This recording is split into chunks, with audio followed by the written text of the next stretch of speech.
sa iba, God's original purpose, lagi na lang original, no? Yan naman talaga. Kasi ang dami kayong namimiki. Mga piking katuruan. Kaya nga, dito tayo. Ano talaga yung original purpose niya sa human being? Yung nakaraan, original idea niya. Ibig sabihin, ano yung talaga yung original o pinagmulan na nasa utak niya bago nangyari ang lahat. Bago lahat ginawa ang mundo. Bago lahat lumitaw. Ano? Yun pala, i-review natin na yung nakaraan na lesson natin na nasa isip na ng Diyos na ang kaharian na kingdom of heaven, i-extend niya into visible, from the visible, the invisible into visible. Gagawa niya at ibigay niya sa kanyang kaanakan. Di ba? Maliwanag yun? No? Sabi niya, the highest heavens belongs to the Lord. Lord means honor. But, sinabi niya, the earth, He has given. Ibinigay niya sa atin. Now, dahil ibinigay niya yan, may purpose siya. Ito na yun. Yung tatalakayin natin ngayon. Wala pa ito, nasa utak na niya. Idea means silent thought. Yung hindi pa sinabi, nasa isip pa lang. Yun na yun. Na gagawa ako ng visible. Ilalagay ko yung aking kanakan, pagharian nila. Yun na yun, ito na yung extension ng kingdom of heaven.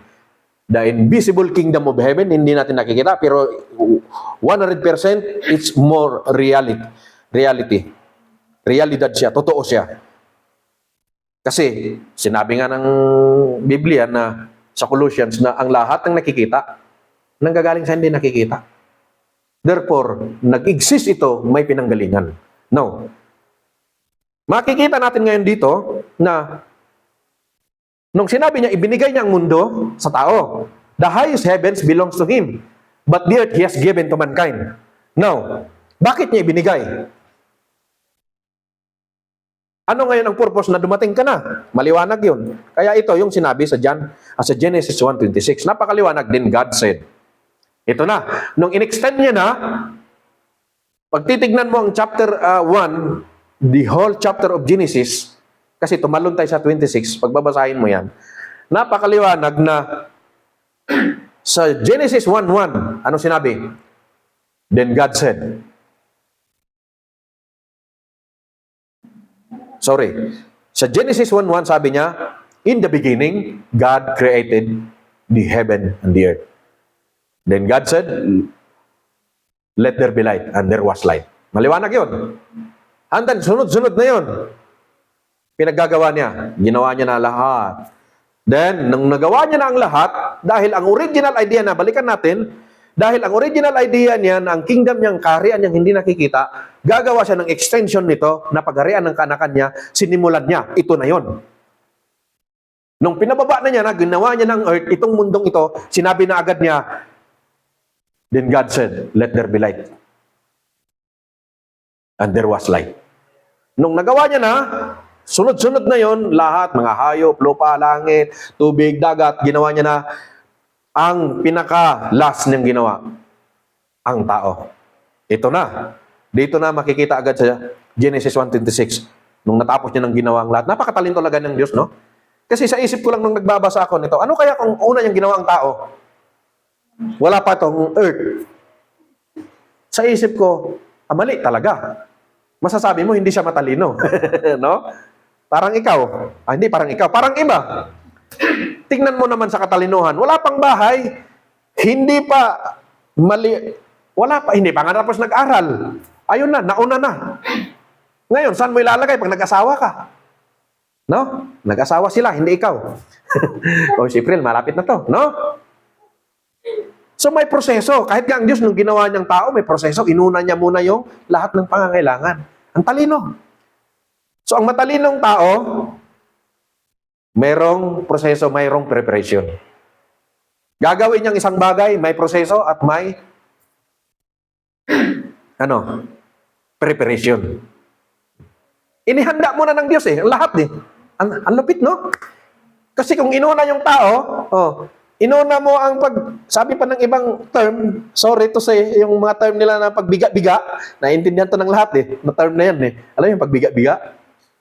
Nawala talagang katalinuhan. Ang matalinong tao bago mag-asawa, pagdating sa pag-aasawa, ready. No? Ako, bago ko niligawan to, pwede na talaga eh. No, nakakuha na ang lahat eh. Kaya nga, agad eh. Agad hindi ah. No? Mga ganun. Ganun yung mga tinuturo natin pagdating sa mga single. No? Pero wala eh. Yung iba, hindi pa nga nirigla. Kakarigla nga lang. Wala na. No? Yung iba, hindi pa nga tuli. Sorry to say, ang pangit nun. Pero mga ganun ba? May proseso, may preparation. Kaya kahit ang Diyos ginawa niyang tao, niready mo ng lahat eh. Sa iba naman na over. Tumanda na. Saka pa nag-asawa kasi gusto mo nang may bahay, may sasakyan, yung mga practical ba? Yung mga bagay, ayun. Nung nangligaw na, nagsusungkod na yung iba. No? Nasobrahan naman din yun. No? Nasobrahan naman. Din ka preparation. No? Pero makikita natin dito, napakalupit talaga. Matindi. Nung sinabi niya na din, God said, makita mo, ready na talaga. Dito na, pero ang pinakapunto natin ngayon dito, yung sinabi na, ano ang pinaka-purpose? Ang original purpose talaga, hindi yung, ito. Then God said, nung natapos ng lahat, sabi niya, let us make man in our own image. Sabi niya, gawin natin ng tao, kagaya sa ating wangis, according to our likeness, no? Kagaya sa ating wangis. Bakit? O, parang ganito yon. Gawin natin tong, ulitin ko, yung sinabi niyang microphone. Anong purpose nito ginawa to? Walang iba eh. Kundi para sa boses na mas mag-expand, mas malakas. Oh, ngayon, di ako nagmamic. Pag nag-mic ako ngayon, baka sabog yung tenga nyo pag i-volume ko, di ba? So, yun yung purpose. So, nag-function siya sa kanyang purpose. Now, kung ihampas mo to, nag-function sa hindi purpose. Maliban ng masira to, hindi talaga maganda epekto. Kasi hindi yun yung purpose niya eh. So, bawat bagay dito, nakikita mo ngayon, puro may mga purpose to, yung upuan. Oh, pinaka-purpose niyan talaga, upuan siya para sa puwet. Pero tayo, Pilipino tayo, o kahit sino, pwedeng higaan yan, higaan mo. Pero ang pinaka-purpose talaga ng upuan is upuan. Ang electric fan para mag-produce ng hangin. Pero maraming Pinoy na in-improvise pa yan eh. Hindi lang naging electric fan. Nakita nyo pa yung gilingan ng ano yun, sa social media ng construction ng kwan ba? Pang semento. Oh, ginawang labahan, matindi. Ginawang washing machine, ikot ng ikot. Alam nyo yun? Oh, di ba? Pero hindi yun pinaka-purpose niya. Hindi yun labahan. Pero naging multi-purpose. Sa tao, ito yung napakaliwanag. Maraming mga pastor na doon sila na kamali. Hindi nila siguro to na unawaan or dinaanan lang nila pagbasa. Ang iba, lalo na si Rick Warren, matindi yun. Maraming nabudol. American pastor. Yung purpose-driven life niya na libro. No? Kung hindi nyo ikon kung konti. Yung libro na yan, purpose-driven life, kumalat sa buong mundo yan. Siyempre, galing sa Amerika. Alam mo, ang laman doon, ano? Ang isa sa purpose daw na ginawa ang tao, to glorify God, to worship God. Hindi ako against yan, pero hindi yan yung pinaka-purpose. Ulitin ko, ang microphone, pwede siya maging maraming purpose. No? Pwede, marami. Pwede nga isungkit yan kung hindi mo abot eh. Dahil pinanganak ka ng tag-init eh. Totoo ba yun? Pinag-init. No? Pwede mong gamitin. Pero hindi yun pinaka-purpose niya. Parang tao din. Marami silang pwedeng sabihin na yan ang purpose ginawa ng tao. Pero ito, magkukontradict siya pag nabasa nila to. Part siya sa purpose na ginawa tayo sa worship God, to glorify siya, pero hindi yun yung pinaka-goal or pinaka-purpose ng tao. Napakaliwanag. Kasi sabi niya, nung ginawa niya na, paano niya ginawa? And let them have dominion. Iyon yung purpose. Ito yung purpose, let them have dominion. Parang ganito, gawa tayo microphone para lalakas yung boses ng tao magsasalita. Gawa tayo tao para sila mag-dominion. Ayun yung purpose.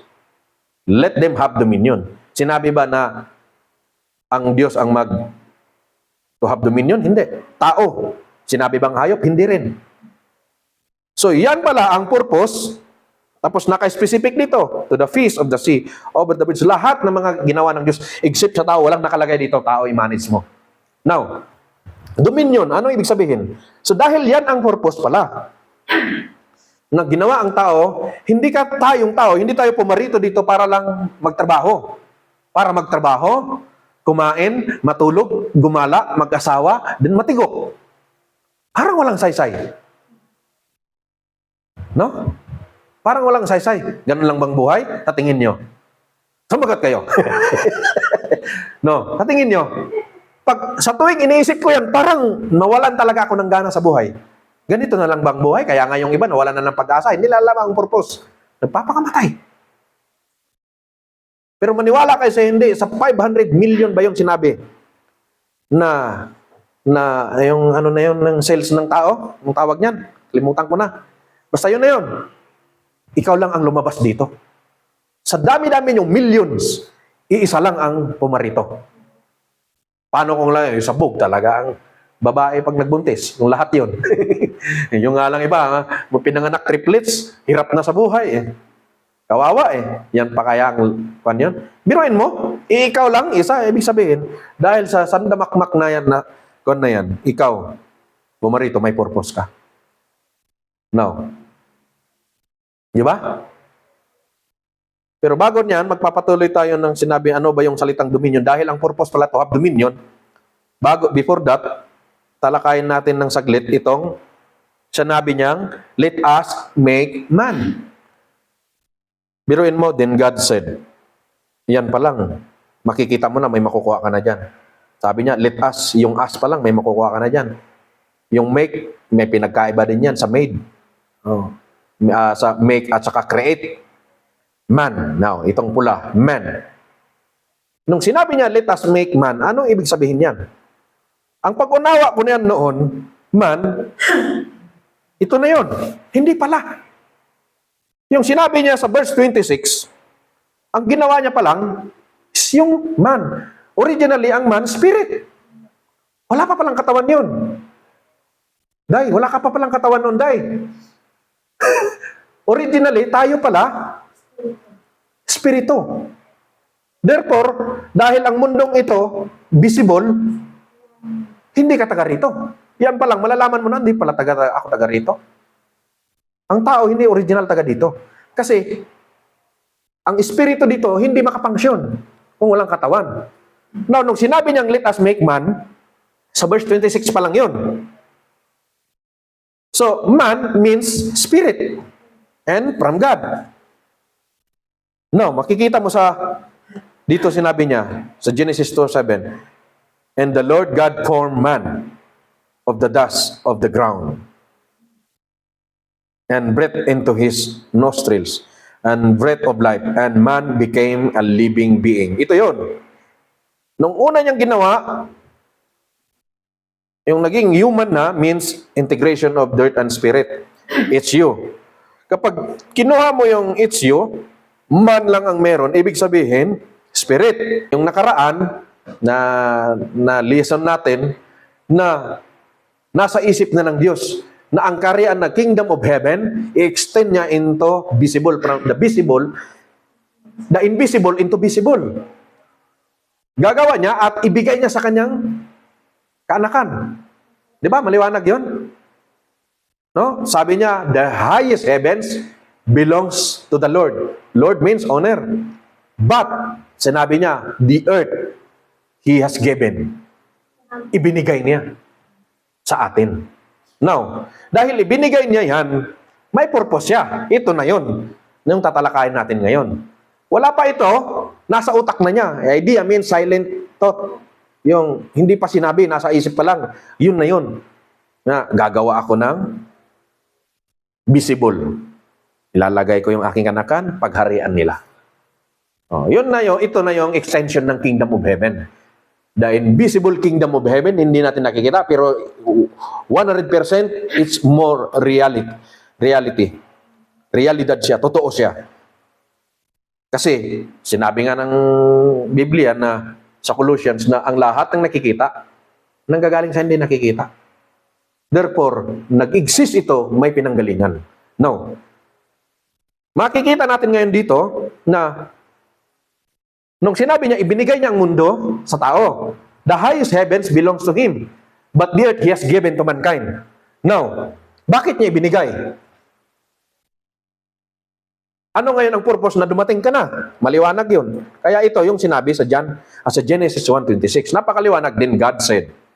Ito na. Nung in-extend niya na, pag titignan mo ang chapter 1, the whole chapter of Genesis, kasi tumalon tayo sa 26, pagbabasahin mo yan, napakaliwanag na sa Genesis 1:1, ano sinabi? Then God said,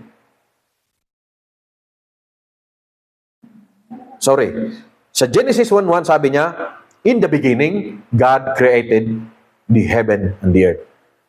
Then God said, let there be light, and there was light. Maliwanag yun. And then, sunod-sunod na yun. Pinaggagawa niya. Ginawa niya na lahat. Then, nung nagawa niya na ang lahat, dahil ang original idea na, balikan natin, dahil ang original idea niya na ang kingdom niyang, kaharian niyang hindi nakikita, gagawa siya ng extension nito na pagharian ng kaanakan niya, sinimulan niya. Ito na yon. Nung pinababa na niya na, ginawa niya ng earth, itong mundong ito, sinabi na agad niya, then God said, let there be light. And there was light. Nung nagawa niya na, sunod-sunod na yon, lahat, mga hayop, lupa, langit, tubig, dagat, ginawa niya na. Ang pinaka-last niyang ginawa, ang tao. Ito na. Dito na makikita agad sa Genesis 1:26. Nung natapos niya ng ginawa ang lahat. Napakatalino talaga ng Diyos, no? Kasi sa isip ko lang nung nagbabasa ako nito, ano kaya kung una niyang ginawa ang tao? Wala pa itong earth. Sa isip ko, mali talaga. Masasabi mo, hindi siya matalino. No? Parang ikaw. Hindi parang ikaw. Parang iba. Tingnan mo naman sa katalinuhan. Wala pang bahay. Hindi pa hindi pa nga tapos nag-aral. Ayun na, nauna na. Ngayon, saan mo ilalagay pag nag-asawa ka? No? Nag-asawa sila, hindi ikaw. O si April, malapit na to. No? So may proseso. Kahit nga ang Diyos nung ginawa niyang tao, may proseso. Inuna niya muna yung lahat ng pangangailangan. Ang talino. So ang matalinong tao, mayroong proseso, mayroong preparation. Gagawin niyang isang bagay, may proseso at may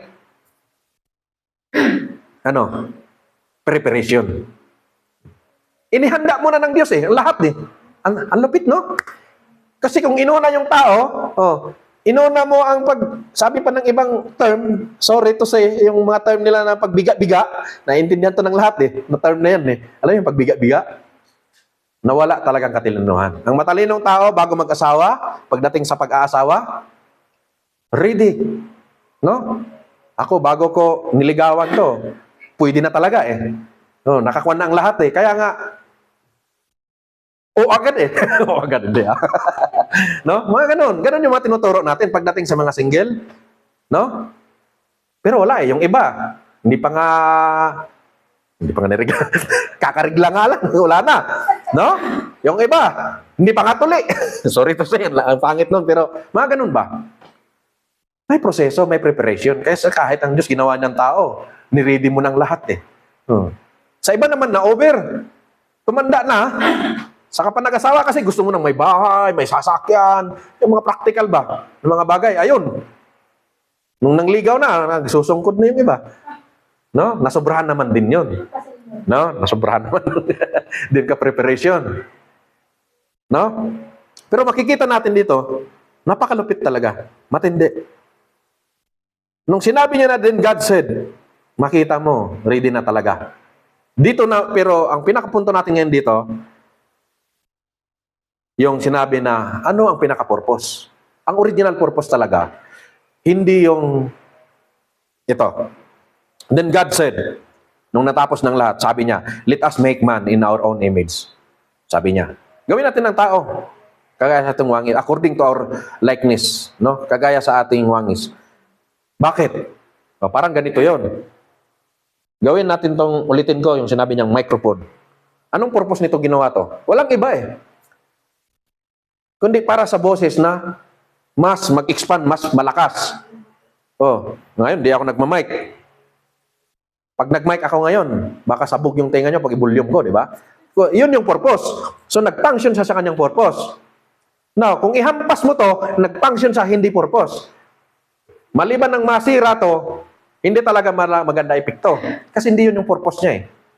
So, bawat bagay dito, nakikita mo ngayon, puro may mga purpose to, yung upuan. Oh. Pinaka-purpose niyan talaga, upuan siya para sa puwet. Pero tayo, Pilipino tayo, o kahit sino, pwedeng higaan yan, higaan mo. Pero ang pinaka-purpose talaga ng upuan is upuan. Ang electric fan para mag-produce ng hangin. Pero maraming Pinoy na in-improvise pa yan eh. Hindi lang naging electric fan. Nakita nyo pa yung gilingan ng ano yun, sa social media ng construction ng kwan ba? Pang semento. Oh, ginawang labahan, matindi. Ginawang washing machine, na ikot ng ikot. Alam niyo yun? Oh, di ba? Pero hindi yun pinaka-purpose niya. Hindi yun labahan. Pero naging multi-purpose. Sa tao, ito yung napakaliwanag. Maraming mga pastor na doon sila na kamali. Hindi nila siguro to na unawaan or dinaanan lang nila pagbasa. Ang iba, lalo na si Rick Warren, matindi yun. Maraming nabudol. American pastor. Yung purpose-driven life niya na libro. No? Kung hindi nyo ikon kung konti. Yung libro na yan, purpose-driven life, kumalat sa buong mundo yan. Siyempre, galing sa Amerika. Alam mo, ang laman doon, ano? Ang isa sa purpose daw na ginawa ang tao, to glorify God, to worship God. Hindi ako against yan, pero hindi yan yung pinaka-purpose. Ulitin ko, ang microphone, pwede siya maging maraming purpose. No? Pwede, marami. Pwede nga isungkit yan kung hindi mo abot Dahil pinanganak ka ng tag-init Totoo ba yun? Pinag-init? No? Pwede mong gamitin. Pero hindi yun pinaka-purpose niya. Parang tao din. Marami silang pwedeng sabihin na yan ang purpose ginawa ang tao. Pero ito, magkukontradict siya pag nabasa nila to. Part siya sa purpose na ginawa tayo sa worship God, to glorify siya, pero hindi yon yung pinaka-goal or pinaka-purpose ng tao. Napakaliwanag. Kasi sabi niya, nung ginawa niya na, paano niya ginawa? And let them have dominion. Iyon yung purpose. Ito yung purpose, let them have dominion. Parang ganito, gawa tayo microphone para lalakas yung boses ng tao magsasalita. Gawa tayo tao para sila mag-dominion.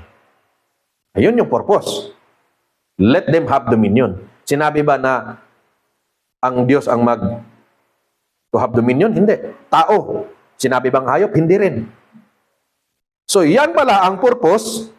Tapos naka-specific dito, to the fish of the sea, over the bridge. Lahat ng mga ginawa ng Diyos, except sa tao, walang nakalagay dito, tao i-manage mo.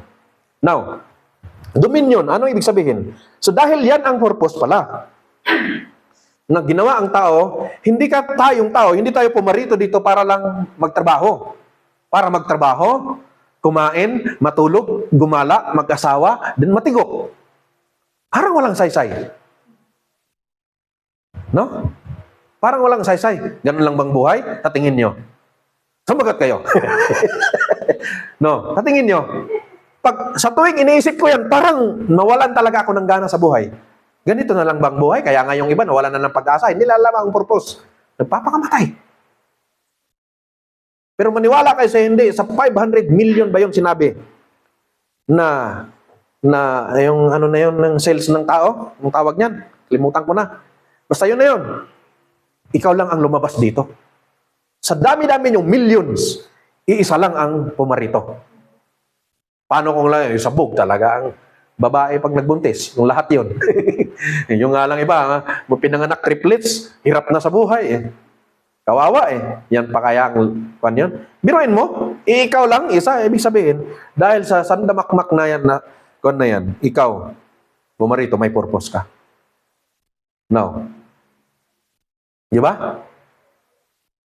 Pero bago niyan, magpapatuloy tayo ng sinabi, ano ba yung salitang dominion? Dahil ang purpose pala to have dominion, before that, talakayin natin ng saglit itong sinabi niyang, let us make man. Biruin mo, then God said. Yan pa lang, makikita mo na may makukuha ka na dyan. Sabi niya, let us, yung us pa lang, may makukuha ka na dyan. Yung make, may pinagkaiba din yan sa made. Oh. sa make at saka create man. Now, itong pula, man. Nung sinabi niya, let us make man, anong ibig sabihin yan? Ang pag-unawa ko niyan noon, man, ito na yon. Hindi pala. Yung sinabi niya sa verse 26, ang ginawa niya pa lang is yung man. Originally, ang man, spirit. Wala pa palang katawan yun. Day, wala ka pa palang katawan nun, Day. Originally, tayo pala, spirito. Therefore, dahil ang mundong ito, visible, hindi ka taga rito. Yan pa lang, malalaman mo na, hindi pala ako taga rito. Ang tao, hindi original taga dito. Kasi, ang espiritu dito, hindi makapangsyon kung walang katawan. Now, nung sinabi niyang, let us make man, sa verse 26 pa lang yun. So, man means spirit and from God. Now, makikita mo dito sinabi niya, sa Genesis 2:7, and the Lord God formed man of the dust of the ground and breathed into his nostrils and breath of life, and man became a living being. Ito yon. Nung una niyang ginawa, yung naging human na means integration of dirt and spirit. It's you. Kapag kinuha mo yung it's you, man lang ang meron, ibig sabihin, spirit. Therefore, itong it's you, ang original niyan na meaning sa original word, humus means dirt. So, ang spirit, na itong ginawa niya, nasa simula, wala pa sa verse 27, na nung ginawa niyang tao originally, spirit. Yun yung man. Nung ginawaan niya na ng katawan, nagiging human. Yung it's you na yun, na naging human, dirt. Itong katawan, itong lupa. Therefore, ang tao nagkatawang lupa, nagkaroon ng katawan, kaya integration of dirt and spirit. So ito, tayo, originally spirit. Ginilagyan ng katawan for a purpose na why God created human being. To have dominion. Dominion means to rule, to manage, to govern. It's a kingdom term. Hindi religious term. So ang purpose na ginawa tayo, to have dominion. Na originally, nung unang ginawa, espiritu pa lang, nilagyan ng katawan, ito. Mangyayari kaya ang purpose ng Diyos to have dominion, nang ibig sabihin, mag-rule ka, mag-manage ka. No? Ibig sabihin, pagharian natin to. Mangyayari kaya yon kung hindi ka gagawaan ng katawan? No. Ano kaya mangyayari? Ngayon nga lang, maraming kwento-kwento. Takbuhan ng espiritu. Bakit ka takot sa espiritu? Walang magagawa yan kasi walang katawan yan. Kaya nga, sumasanib sila sa mga hayop sa tao. Kasi gusto nilang may magagawa sila. Gusto nilang mag-function. Pero hindi sila created for that purpose. Tayo ang ginawa niyan. For a purpose, na to have dominion. Kaya, kung makikita mo, walang unggoy, walang hayop, walang buhaya, walang any animals na sila yung naging presidente. Na sila yung nang-utos sa mga tao. Never. Bakit? Hindi sila created for that purpose. Tayong tao. Hindi hayop, hindi bagay, kundi tayo. Na from original spirit, ginawaan ng katawan, that's why the man became human. Means dirt and spirit. Nilagyan ng katawan yung spirit. To the purpose na, ito na yung sagot na original idea or purpose. To have dominion. And dominion means to rule, to manage. You are manager. Ang ginagamit mong rule para sa kingdom to. Therefore, you are a king. To govern. Originally, tayo, anak tayo ng hari. Nagmamayari ng kingdom of heaven. Dinala tayo dito. Kailangan natin maintindihan yan na i-manage natin. Now, kung titignan mo, bakit hindi nangyari? Nangyari. Kahit nga ngayon nagkasala. Sinong dominante ngayon dito? Tao naman hindi hayop Kaso nga lang, pag nakakita tayo ng ahas, nakakita ng aso, wow, dito, ang dami nun, no? Takbo talaga ako, tanggal ng belt ko. Sige, lumapit ka ngayon. Hindi ko na belt anak ko, pero baka ikaw. Matikman mo to. Takot sa aso. Pero nung hindi pa nasira, hindi tayo matatakot niya. Originally,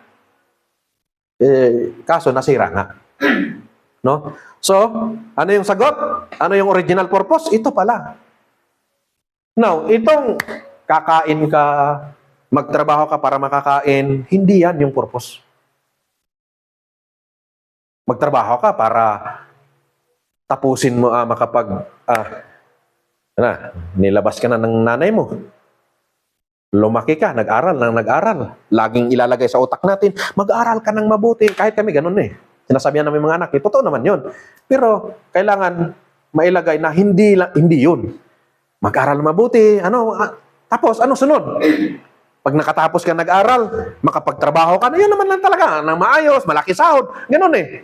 Makapatayo ka ng bahay, makuha mo yung pangarap mo, kung ano man gustong pangarap mo, maging scientist ka man, o ano. No?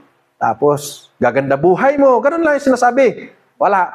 Sinasabi mo nang hindi ka magkakaproblema sa hanap buhay. Magandang bahay. Yun ang normal, natural na pangarap ng tao. Lahat, majority, common. Hindi majority. Lahat talaga, ganun talaga nasa utak. Lahat tayo. Maniwala,